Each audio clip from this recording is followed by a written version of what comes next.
Ito yung FO leak tank ng ating generator. So dito natin makikita kung may leak yung fuel pump natin o yung fuel valve.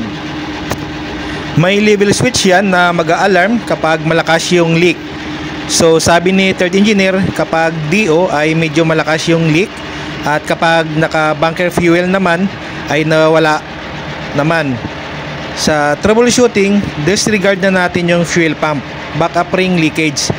Dahil kapag sira na yung backup ring natin, sa experience ko ay kahit na nakastop yung generator, ay makikita yan sa FO leak tank na nagli-leak na. So ayon, sa ating hula-hula ay fuel oil valve leak. Pero paano natin malaman kung anong cylinder yung may leak? Tanggalin lang ang banjo bolt ng leakage piping each cylinder while umaandar ang generator. At obserbahan natin kung saan yung may leak. Nakita natin na medyo malakas yung number 2 at number 3 fuel oil valve. Kaya tinanggal natin at itesting na din natin sa testing device. Yan, makikita natin na may leak nga at ang normal dito ay dapat walang lumalabas dyan sa butas. Yan yung maliit na butas ay connected yan sa spacer at nozzle.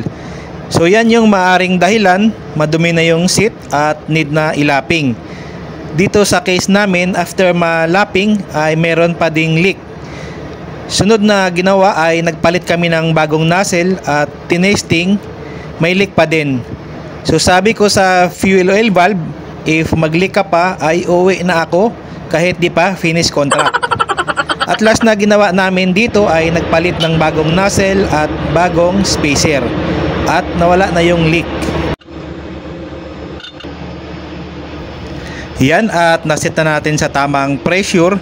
So makikita nyo dyan na nawala na yung leak at maganda na yung tunog ng atomization. So yun lang mga idol.